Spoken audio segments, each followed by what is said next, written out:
जय गुरुदेव। ये वीडियो उन प्रश्नों के लिए है जिन प्रश्नों के लिए अभी सारा संसार जूझ रहा है। आम आदमी जो ज्ञान की खोज कर रहा है, जो सत्य की खोज कर रहा है, वो भी इन प्रश्नों के उत्तर ढूंढ रहा है। और हमारे जो आज के आधुनिक वैज्ञानिक हैं वो भी इन प्रश्नों को जूझ रहे हैं। तो मैं जल्दी से उन प्रश्नों को पढ़ देता हूँ कि जीवन कैसे शुरू हुआ, ये वैज्ञानिक लगातार ढूंढ रहे हैं। कितनी प्रजातियाँ हैं, क्या हम अभी विकसित हो रहे हैं या पूर्ण विकसित हो सकते हैं, इस बात का उत्तर वैज्ञानिक ढूंढ रहे हैं। हम सोते क्यों हैं, क्या बुद्धिमत्ता अपरिहार्य है, चेतना क्या है, ये भी एक यक्ष प्रश्न बड़ा हुआ है। सेक्स किस लिए है, व्हाट इज सेक्स फॉर, क्या हम बढ़ती उम्र को रोक सकते हैं, इसके लिए वैज्ञानिक प्रयास कर रहे हैं। जिंदगी क्या है, क्या अन्य ग्रहों पर जीवन है, हमारे जैसा पृथ्वी पर जीवन है तो अन्य किसी कहीं इस प्रकार का जीवन है, शारीरिक मृत्यु के बाद जीवन का क्या होता है, ये प्रश्न ढूंढ रहे हैं। इस तत्व का निहित अर्थ क्या है कि हम अर्थ, उद्देश्य, नैतिकता और सत्य की खोज करते हैं। जीवन स्थायी है, अस्थायी है, हम धर्म और ईश्वर के अस्तित्व को महत्व क्यों देते हैं, ब्रह्मांड किससे बना है, चेतना का जैविक आधार क्या है, गुरुत्वाकर्षण की प्रकृति क्या है, समय अन्य आयामों से क्यों अलग है, क्या क्वार्क से छोटे भवनखंड भी हैं, क्या भौतिकी के नियमों को एकीकृत किया जा सकता है, मानव जीवन काल कितना बढ़ाया जा सकता है, प्रकृति में समरूपता की उत्पत्ति क्या है, क्या हम ब्रह्मांड में अकेले हैं, जीवन कैसे और कहाँ उत्पन्न हुआ पृथ्वी पर, भ्रूण में विषमता कैसे निर्धारित की जाती है, हम सोते क्यों हैं, हम सपने क्यों देखते हैं, क्या नैतिकता मस्तिष्क में कठोर हो गई है, या आम आदमी जो सोचता है हम जन्म क्यों लेते हैं, हमारी मृत्यु क्यों होती है, हम रोगों और वृद्धावस्था द्वारा कष्ट क्यों भोगते हैं, हमारा अंतिम गंतव्य स्थान क्या है। तो वैज्ञानिक, दार्शनिक, कवि, कलाकार, धार्मिक, पुरुष, स्त्री सभी इन प्रश्नों का उत्तर जानना चाहते हैं। तो आज हम जो प्रश्न ले रहे हैं वो दो प्रश्न हैं, और उसमें यह है कि हम नींद क्यों लेते हैं या हम सोते क्यों हैं, और दूसरा प्रश्न है कि जो सेक्स, यौन संबंध है वो किस लिए है या कितना जरूरी है, व्हाट इज सेक्स फॉर। ये दो प्रश्नों को हम इस वीडियो में समाहित करना चाहते हैं। आइए शुरू करते हैं। पहले हम जान लें कि ईश्वर अपनी शक्ति के बल पर त्रिकाल बाधित रहता है। ईश्वर अपनी शक्ति के बल पर त्रिकाल बाधित रहता है। शक्ति में सा और ती है। सा का अर्थ है ऐश्वर्य और सामर्थ्य, और ती का अर्थ है पराक्रम या बल। शक्ति जो है ये तीन प्रकार की है, पराशक्ति, अपराशक्ति और कर्म शक्ति। पराशक्ति कहते हैं ये इच्छा शक्ति, क्रिया शक्ति और ज्ञान शक्ति है। अपराशक्ति है, ये है मन, बुद्धि, चित्त, अहंकार और पंच तत्व है। कर्म शक्ति को बोलते हैं अविद्या। ये कर्म शक्ति अविद्या है। चूंकि अंतःकरण और भौतिक पदार्थ सजाती है, इसलिए ये एक दूसरे को प्रभावित भी करते हैं। जैसे कहा जाए कि कोई आदमी बहुत शक्तिशाली है, तो वो शक्ति किसकी है, उस आदमी की शक्ति है। तो वो आदमी शक्तिशाली है का अर्थ है कि उस आदमी की शक्ति के कारण उसको शक्तिशाली कहा गया है। तो इसी प्रकार ये जो शक्ति है, इसको हम बोलते हैं दुर्गा, इसको हम बोलते हैं राधा, इसको हम बोलते हैं सीता। अब आप देखना, यदि चित्त कहें हम तो ये पुरुष की शक्ति हो जाएगी। इस चित्त शक्ति को बोलते हैं हम परमात्मा, ईश्वर और भगवान। और जब हम इसी को बोलते हैं, इसी शक्ति को, सेम शक्ति को हम बोलते हैं चिति, तो उसका नाम हो जाती है ईश्वरी, उसका नाम होता है भगवती, उसका नाम हो जाता है दुर्गा। तो एक ही चीज यदि पुरुष के पास में है तो वो चित्त, और यदि वो स्त्री के पास में है तो वो चिति। जैसे पुरुष बलवान है या पुरुष शक्तिशाली है, तो शक्ति से अर्थ है स्त्रीलिंग से लगाया जाता है। तो वो कहते हैं पुरुष की शक्ति जो है वो चित्त, उसके पास है, और यदि सेम स्त्री भी शक्तिशाली होती है तो उसकी जो शक्ति होगी उससे विपरीत तो पुरुषात्मक होगी। तो कहते हैं एक ही व्यक्ति के पास दोनों ताकत होती है, उसके पास भी पुरुष की ताकत होती है स्त्री के पास, और पुरुष के पास भी स्त्री की ताकत होती है। शक्ति के नाम से एक चीज़ और कि ब्रह्म चैतन्य की शुद्ध शक्ति होती है। एक ब्रह्म शब्द है, अभी तो अपन ने परमात्मा ईश्वर और भगवान के बारे में बताया, और ब्रह्म भी कहा गया है। तो ब्रह्म चैतन्य की शुद्ध शक्ति, इसको बोलते हैं गायत्री जो प्राणमयी है, इसको बोलते हैं सावित्री जो जीवनमयी है, और इसको बोलते हैं सरस्वती जो आनंदमयी है। अब हम आते हैं वीडियो पर कि जो पुरुष के पास शक्ति है उसको हम चित्त बोलते हैं, और उस चित्त का नाम ही ईश्वर भगवान और परमात्मा है। जो चिति नामक शक्ति है वो ईश्वरी है, भगवती है, दुर्गा है। तो ईश्वर भगवती दुर्गा के पास जो शक्ति है तो इससे विपरीत शक्ति होगी, पुरुषात्मक शक्ति होगी। तो कहते हैं एक ही व्यक्ति के पास जो है विपरीत शक्ति भी होती है, और उस शक्ति से वो इस संसार में जो है अपना असर छोड़ सकती है। तो आइए अब हम देखते हैं कि जो हमारा भारतवर्ष है, भारतवर्ष को हम बोलते हैं अजनाब वर्ष। अजनाब वर्ष जिसका तात्पर्य है अजन्मे महात्माओं का देश। अज माने अजन्मा होता है, और वर्ष माने होता है पृथ्वी का एक विशेष भूखंड, और नाभ का अर्थ होता है नाभि से जो ब्रह्मा जी की उत्पत्ति हुई थी। तो अजनाब वर्ष का अर्थ है कि अजन्मे महात्माओं का देश। अब अजन्मे महात्माओं की लंबी नामावली विद्यमान है। सृष्टि रचना के बाद ब्रह्मा जी ने जीव रचना के विषय में सोचा, और 59 पुत्र उत्पन्न किए। कैसे उत्पन्न किए? मन से उत्पन्न किए, मानस पुत्र उत्पन्न किए।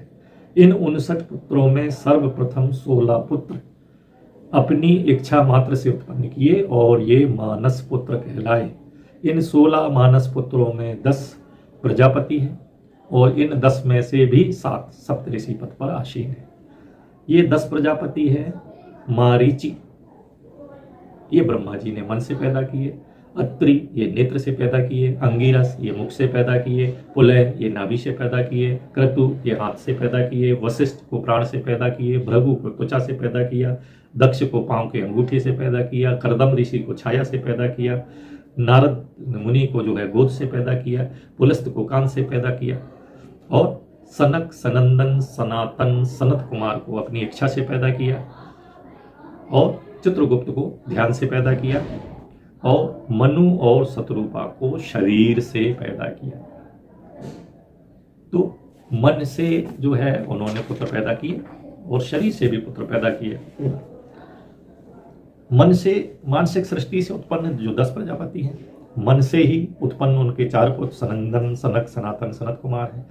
इसी प्रकार ये तो एक देवताओं की उत्पत्ति सुनी। अब आपने ये सुना होगा कि समुद्र मंथन से उत्पन्न 14 रत्न, उसमें जो है उच्छ्रवा घोड़ा, ऐरावत हाथी, लक्ष्मी, ये सारी चीज तो समुद्र से ये चीजें निकल आई। समुद्र जो है अथाह सागर है।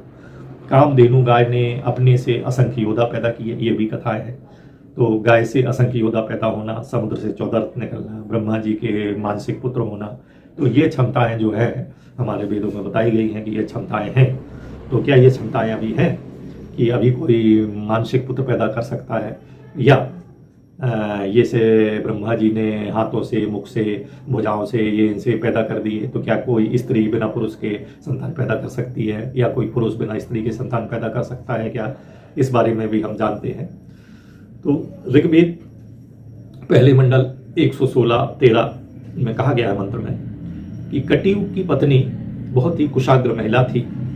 उसकी प्रार्थना स्वीकार करके अश्विनी कुमार ने उसे हिरण्यहस्त नामक श्रेष्ठ पुत्र प्रदान किया।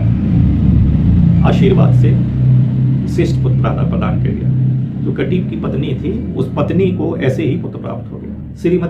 श्रीमद् भागवत जो है, भागवत जी है, उसमें जो है 4थे अध्याय से 62 से 65 मंत्र में कहा गया है कि तपस्वी द्वारा जो फल प्रदान किया गया आत्मदेव धुंधुली को, तो उसकी गौ गर्भवती हो गई, और गोकर्ण नाम का जो है उसको पुत्र पैदा हुआ।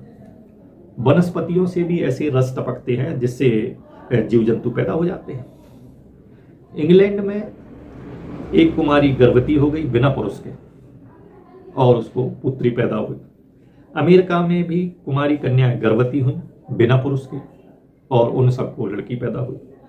डॉक्टर हैसेन ने खरगोश पर परीक्षण किया और मादा नर बिना गर्भवती हो गई। हेमलेट ने मछलियों पर यह प्रयोग पैदा किया और बिना नर मादा के मादा मछलियां पैदा हो गई। अब प्रश्न ये उठता है कि आखिर यदि यौन संबंध की जरूरत नहीं है तो तमाम जीव जो है ये सेक्स क्यों करते हैं? एक प्रश्न है। दूसरा प्रश्न है यौन संबंध आखिर इतने जरूरी क्यों है? तीसरा प्रश्न है आखिर धरती पर जीवों ने सेक्स करना कब प्रारंभ किया और वो कौन से जीव थे जिनके बीच जिस्मानी ताल्लुक बनने शुरू हुए? इसका उत्तर जानिए। चट्टानों में पाए जाने वाले जीवांशों से यौन संबंधों के शुरू होने की जानकारी मिल सकती है, लेकिन जीवांश का मिलना तो मुश्किल है। ऐसे हमें जीवांश कहाँ मिलेंगे? और साथ में इनकी तादाद कितनी होगी? एक मिल भी गया और उससे प्रैक्टिकल पूरा नहीं हुआ तो वो कितने मिलेंगे? तो माइक्रोबैकियस डिकी नाम की आदिम मछली ने सबसे पहले सेक्स किया।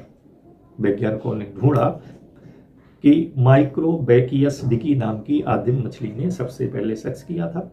वैज्ञानिकों का मानना है इसका जीवांश स्कॉटलैंड में मिला था और वहां से उन्होंने ये प्रैक्टिकल करके जाना। 38.5 करोड़ साल पहले की ये मछली पुरानी चट्टानों के बीच में मिली थी।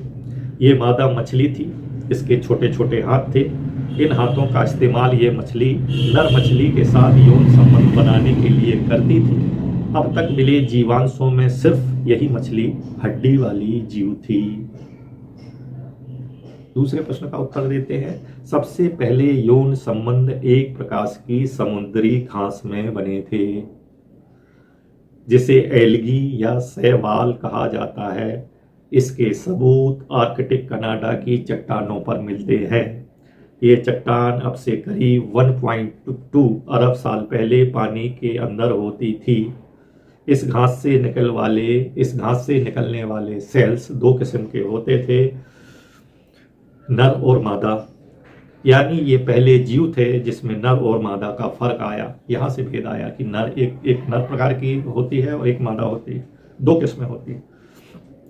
शैवाल की बहुत सी किस्में वैसी ही आज भी मौजूद है जैसी पहले मिली हुई थी, और पहले का 1.2 अरब साल पहले इन्हें, और आज भी वैसे ही है। तो इनको कहा गया है ये जीवित जीवांश है। ऐसी डो माया नामक मक्खी आलिंगिक रीत से लार्वा को जन्म लेती है। कहते हैं डो माया नामक मक्खी है जिसको नर मक्खी की आवश्यकता नहीं होती, वो अपने आप ऐसे ही आलिंगिक वो संबंध नहीं बनाती है, कोई यौन संबंध नहीं बनाती और वो लार्वा को जन्म देती है। मोर के जन्म के बारे में भी आलैंगिक तरीके से गर्भवती होना बताया गया है, लेकिन आजकल जो लोग हैं उस चीज़ को नकारते हैं कि नहीं, ये जो है जो मोर है इनके जो नरमादा हैं वो आपसी लैंगिक संबंध बनाते हैं। जबकि पहले ये लिखा गया था कि ये सुना गया था, पढ़ा गया था कि मोर आलैंगिक संबंध बनाते हैं, और मेरा मानना भी है वो आलैंगिक संबंध बनाते हैं, क्योंकि ये जो है इनका अर्थ ये होता है कि ये जो मोर है ये जो अपने नर के जो है वीर को मुख से पान करती है, वो संबंध नहीं बनाती है। वो नाचती है और नर आता है और वो अपना जो है बीच जमीन पर छोड़ देता है और ये उसको मुंह के द्वारा गटक लेती है। तो उस प्रकार के संबंध नहीं बनते, तो आलैंगिक संबंध से ये उसका जन्म करती है। लेकिन इसमें विवाद है तो इस बात को हम छोड़ देते हैं। इतना कहने का अर्थ ये है कि शुरुआत में यौन संबंधों के बिना नई नस्लें पनपती थी। ये अंडरलाइन वाली बात है कि शुरुआत में, सृष्टि की शुरुआत में यौन संबंध के बिना ही नई नस्ल पनप जाती थी। उसमें यौन संबंधों की जरूरत नहीं थी। एक ही कोशिका अर्थात सेल दो हिस्सों में बंटकर दो अलग अलग जीवों के तौर पर पनप जाती थी। बैक्टीरिया तो अपनी तादाद में इसी तरह का इजाफा करते हैं। बहुत से पौधे और जीव भी इसी अमल के तहत अपनी नस्लों को बढ़ाते हैं। यौन संबंधों के मुकाबले में यह तरीका आसान है और कम पेचीदा है, क्योंकि यौन संबंध बनाने के लिए जो है आपको साथी तलाशने की जरूरत है। साथी मिल भी जाए अगर, तो दोनों में से एक के भी अंडे उपजाऊ ना हो तो भी प्रजनन नहीं होगा, संतान पैदा नहीं होगी। तो यहाँ एक प्रश्न उठता है, जब यौन संबंधों के बिना औलाद मुमकिन है तो सभी जीवों में फिर वही प्रश्न आता है कि सेक्स क्यों जरूरी है। लेकिन अभी भी ऐसे जीव हैं जो बगैर सेक्स के प्रजनन कर लेते हैं। खमीर, घोंगे, स्टारफिश, एफिडस इत्यादि ये उदाहरण हैं कि ये जो है बगैर यौन संबंध के अपना प्रजनन कर लेते हैं। कुदरत का बुनियादी नियम है कि हर जीव अपनी नस्ल, कुदरत का नियम क्या है कि हर जीव अपनी नस्ल आगे बढ़ाता है। बहुत से जीव इसके लिए जो है सेक्स करते हैं, यानी नर मादा जिस्मानी ताल्लुकात बनाते हैं। अब प्रश्न को ये है कि ये सेक्स क्यों करते हैं। अन्य तरीके से इसी प्रश्न को ले सकते हैं, यौन संबंध आखिर इतने जरूरी क्यों हैं। सामान्य उत्तर तो यह है कि कुदरत का बुनियादी नियम है कि हर जीव अपनी नस्ल को आगे बढ़ाता है और इसके लिए जीव जो है यौन संबंध बनाता है, यानी नर और मादा जिस्मानी ताल्लुकात रखते हैं। ये सामान्य उत्तर है। लेकिन दुनिया में बहुत सी प्रजातियां ऐसी हैं जिनके जहन में हर वक्त यौन संबंध बनाने का भूत सवार रहता है। बहुत सी प्रजातियां दुनिया में ऐसी हैं कि जिनके जहन में हर वक्त यौन संबंध बनाने का भूत सवार रहता है। तो इसका अर्थ ये हुआ कि ये सिर्फ अपनी नस्ल को आगे बढ़ाने के लिए यौन संबंध नहीं है। ऑस्ट्रेलिया में पाई जाने वाली बावर वर्ड के नर परिंदे अपनी मादा को रिझाने के लिए बड़े बड़े यत्न करते देखे गए हैं। इसी तरह जो है मादा जुगनू नर जुगनू को पास बुलाने के लिए अपनी दुम को चमकाती है। वो प्रयत्न करती है कि नर जुगनू आए और मुझसे ये संबंध बनाए। फल फूल जिनमें खुशबू होती है, ये किस लिए होती है? फूल में जो खुशबू होती है वो कीड़ों को रिझाने के लिए फूल की ये कोशिश होती है कि कीड़े पास आकर उनके पराग को तोड़े और दूसरे फूलों पर जाके रख दे, ताकि वहां उन्हें जरखेज होने का मौका मिले। जरखेज होने का अर्थ है प्रजनन होने का, पैदा होने का मौका मिले। परंतु नर मादा यौन संबंधों के बिना भी, यहाँ वीडियो का अर्थ यह है कि नर और मादा यौन संबंधों के बिना भी स्त्री पुरुष, प्रतापी स्त्री पुरुष पैदा कर सकते हैं। तो फिर ये यौन संबंध क्यों जरूरी है? इसके जो उदाहरण हैं, त्रेता में राम लक्ष्मण भरत शत्रुघ्न बिना यौन संबंधों के पैदा हुए। दशरथ ने रानियों से कोई यौन संबंध नहीं बनाए। माता मरियम जिन्होंने ईसा मसीह को जन्म दिया, उन्होंने भी कोई यौन संबंध बना के अपने इनको जन्म नहीं दिया, ईसा मसीह को, है ना।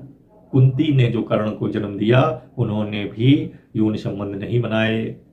इसी प्रकार यम के द्वारा युधिष्ठिर का जन्म हुआ, इंद्र के द्वारा अर्जुन का जन्म हुआ, मारुत के द्वारा भीम का जन्म हुआ, सोम के द्वारा नकुल का जन्म हुआ।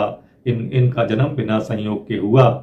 सिर्फ सहदेव का जन्म जो है वो अश्विनी कुमार से यौन संबंध बना के हुआ था। और उदाहरण देख ले आप, जो कौरवों का जन्म है वो भी भ्रूण संतान के द्वारा हुआ। हनुमान जी पितृहीन संतान थे, इनका जन्म भी यौन संबंधों से नहीं हुआ। पिता संयोग के बिना राम कृष्ण परमहंस का, जो अभी का सारे लोग जो है को लगता है ये सबसे लास्ट अंतिम और ये अभी का उदाहरण है, राम कृष्ण परमहंस, इनका जन्म भी बिना यौन संबंधों के हुआ। इनके पिता थे खुदीराम जी, इनकी माता थी चंद्रा देवी। उनके गर्भ में जो है अपने आप एक रोशनी में प्रवेश किया था और उनको स्वप्न में जो है एक प्रतापी पुत्र पैदा होने के लिए बताया था। और पिता को भी सेम स्वप्न अलग से आया, उनको भी ये बात बताई थी कि घबराने की जरूरत नहीं है। इसका कारण क्या है? इसका कारण है अंतरिक्षीय शक्तियों के माध्यम से गर्भ में पितृहीन संतानों को स्थापित किया जा सकता है। अंतरिक्षीय शक्तियों के माध्यम से गर्भ में पितृहीन संतानों को स्थापित किया जा सकता है। ये पिता की वहां जरूरत नहीं रहती है। 1899 में डॉक्टर जेम्बिस लॉ अर्चिन मादा जंतुओं को मैग्नीशियम क्लोराइड से फर्टिलाइजेशन कर दिया। डॉक्टर यूजिन बटाइलोव ने मेढक के अंडे में सिर्फ पिन चुभो दी और निषेचन हो गया। इसी प्रकार का प्रयोग उन्होंने खरगोश के ऊपर, कोई खरगोश मादा पर किया और वो भी सफल हो गया। डॉक्टर जेराल्ड मैकनाइट ने ब्रिटेन में प्रयोग किया। क्या प्रयोग किया? उन्होंने 100 महिलाओं पर प्रयोग किया। 100 में से 8 महिलाएं ऐसी थी कि जिनको बच्चा पैदा करने के लिए पुरुष के सहयोग की आवश्यकता ही नहीं थी। उन्हें बिना पुरुष के सहयोग के जो है बच्चा पैदा कर दिया। बात सिर्फ इतनी थी कि सभी को लड़कियां पैदा हुई। तो कहते हैं सृष्टि के प्रारंभ में और बीच में और अभी भी जो कहते हैं अमैथुनीय तरीके से बिना यौन संबंधों के जो है वो संतान हो सकती है, उसकी नस्ल आगे बढ़ सकती है। फिर मैथुनी सृष्टि का क्रम किसने चलाया? उत्तर में मैथुनी सृष्टि का क्रम ब्रह्मा जी ने चलाया। फिर प्रश्न है कि क्यों चलाया जब बिना संयोग के संतान संभव थी? कारण ब्रह्मा जी ने पहले 5 मानस पुत्र बनाए, फिर ब्रह्मा जी ने 10 प्रजापति बनाए और 5 मानस पुत्रों से सृष्टि को आगे बनाने के लिए कहा। चूंकि सनक, सनंदन, सनातन, सनत कुमार बहुत ही विद्यावान थे और वो इस चक्कर में नहीं पढ़ना चाहते थे, उन्होंने संतान मार्ग पे चले गए और 10 प्रजापतियों ने भी उसमें रुचि नहीं दिखाई। तो कहते हैं कि ब्रह्मा जी बहुत दुखी हो गए और वो रोने लगे। रोने की बूंदों से जो है 11 रुद्र पैदा हो गए और वो रुद्र बहुत भयानक थे। उनका जो तांडव था वो एक दूसरे को खाने लगे और भूत प्रेत की सृष्टि होने लगी। तो ब्रह्मा मूर्छित हो गए और क्रोध के मुंह में जो है वो फंस गए और उन्होंने जो पहला रुद्र था, नील लोहित रुद्र था, उससे कहा कि भाई इस प्रकार की सृष्टि नहीं करना है। फिर ब्रह्मा जी के मुख से महेश्वर की उत्पत्ति हो गई। तो जो 10 प्रजापति थे, जो ऋषिगण थे, महेश्वर के मुख से ब्रह्मा जी के मुख से महेश्वर की उत्पत्ति देखकर वो हतप्रभ हो गए और उन्होंने जानना चाहा कि ये आश्चर्यजनक कार्य किस प्रकार हो गया। हमने तो सुना है शिव अजन्मा है, तो फिर आपके मुख से शिव कैसे पैदा हो गए? भगवान नील लोहित रुद्र ने मानसिक संकल्प से, जो रुद्र थे पहले, उन्होंने मानसिक संकल्प से बहुत से पुरुषों की सृष्टि की जो उन्हीं के समान थे, परंतु ऐसी सृष्टि से ब्रह्मा जी घबरा गए और उन्होंने इस प्रकार की सृष्टि करने को मना किया और कहा कि मरण धर्मा प्रजा की उत्पत्ति कीजिए, कि अब ऐसी प्रजा उत्पन्न करो जो मृत्यु को भी प्राप्त हो। लेकिन उस रुद्र ने इस प्रकार की सृष्टि को पैदा करने से मना कर दिया। तो इसके फलस्वरूप ब्रह्मा जी ने मैथुनी सृष्टि का विचार किया। तो ब्रह्मा जी ने कहा कि इस प्रकार की सृष्टि नहीं बनाएंगे, अब मैथुन की सृष्टि बनाएंगे जो यौन संबंध बना के बच्चे पैदा होंगे। लेकिन अब तो संसार में नारियां थी नहीं, संस्थान में औरतें ही नहीं थी। तो फिर ब्रह्मा जी ने परमेश्वर से पूछना चाहा और तपस्या की और आद्य शक्ति का चिंतन किया, उनका तप किया। तो क्या हुआ? महादेव अर्धनारीश्वर रूप में ब्रह्मा जी के पास आए और अपने वाम भाग से प्रथम स्त्री, जिसको रुद्राणी कहा गया है, पराशक्ति को पैदा किया। अर्धनारीश्वर महादेव ने अपने वामांग से एक रुद्राणी अर्थात पहली स्त्री को पैदा किया और ब्रह्मा जी ने उनसे प्रार्थना की कि संसार की वृद्धि के लिए मेरे पुत्र दक्ष की आप पुत्री बन जाओ, और उन्होंने स्वीकार कर लिया। इस प्रकार जो है पहली नारी की रचना हुई और पुरुष रानी के संयोग से एक मार्ग खुल गया कि इनके जो है आपस में यौन संबंध बनाने से प्रजा आगे बढ़ेगी, नस्ल आगे बढ़ेगी। अब आज की स्थिति में जोड़े आसमान में बनाए जाते हैं एवं पति पत्नी का रिश्ता आत्मा के लेवल पर कार्य करता है। जोड़े आसमान में बनाए जाते हैं, पति पत्नी का रिश्ता आत्मा के लेवल पर कार्य करता है, अर्थात सोलमेट सिद्धांत पर कार्य करता है। सोलमेट क्या है? सोलमेट है 2 शरीर और 1 आत्मा। सृजन का तरीका 2 शरीर 1 आत्मा। वही अर्धनारीश्वर का सिद्धांत है।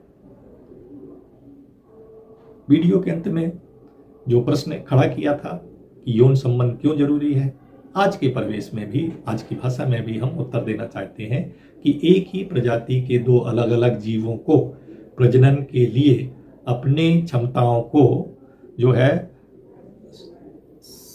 साकार करने का मौका देता है, साझा करने का मौका देता है। रिपीट कर देते हैं, कंफ्यूजन ना हो। एक ही प्रजाति के दो अलग अलग जीवों को प्रजनन के लिए अपनी क्षमताओं को साझा करने का मौका देता है।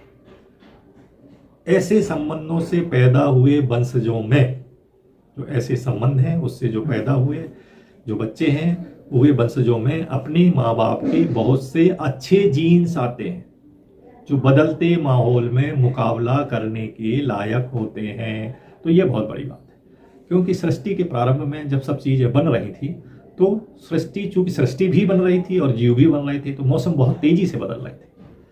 तो और ये अभी चल ही रहा है। तो यदि हम जो है यौन संबंध बना के यदि हम संतानें पैदा करते हैं तो कहते हैं यौन संबंधों के माध्यम से बहुत से माँ बाप के अच्छे जीन्स जो है उन बच्चों में आते हैं और उससे वो बदलते माहौल का मुकाबला करने लायक बनते हैं। दुनिया में जीवों का वजूद, आज का जो जीवों का वजूद है, यौन संबंधों से ही हुआ है। अभी जो हमें जितने जीव दिखाई देते हैं ये सब की उत्पत्ति यौन संबंधों से हुई है, ना कि मानसिक संबंधों से हुई है। लेकिन इसके बाद भी अभी भी ऐसे जीव हैं जो बगैर सेक्स से, बिना यौन संबंधों से वो प्रजनन कर लेते हैं, जैसे खमीर, जैसे घोंगे, जैसे स्टारफिश इत्यादि इत्यादि। यौन संबंधों से कुदरती चुनौतियों से निपटने का सबक पिछली पीढ़ी से अगली पीढ़ी के पास आते हैं। यदि बच्चे यौन संबंधों से पैदा होंगे तो क्या फायदा होगा कि कुदरती चुनौतियों से निपटने का सबक पिछली पीढ़ी से अगली पीढ़ी के पास आ जाएगा कि कैसे चुनौतियों से बचना है, किन खूबियों की मदद से अपनी नस्ल को आगे बढ़ाया जा सकता है। और ये सबक कहाँ होता है? ये सबक डीएनए में होता है और ये सब यौन संबंधों के जरिए आने वाली पीढ़ियों तक पहुंचता है और हमारा काम आसान हो जाता है। यौन संबंधों की समझ हर एक जीव अपनी जानकारियां दूसरी पीढ़ी को भली भांति पहुंचाना चाहता है। अच्छे गुण वाले जीन अगली पीढ़ी में पहुंच जाए, इसलिए जो है यौन संबंध बनाना जरूरी है। इसलिए लोग जो है यौन संबंध बनाते हैं और प्रजनन करते हैं, इसलिए सेक्स जरूरी है।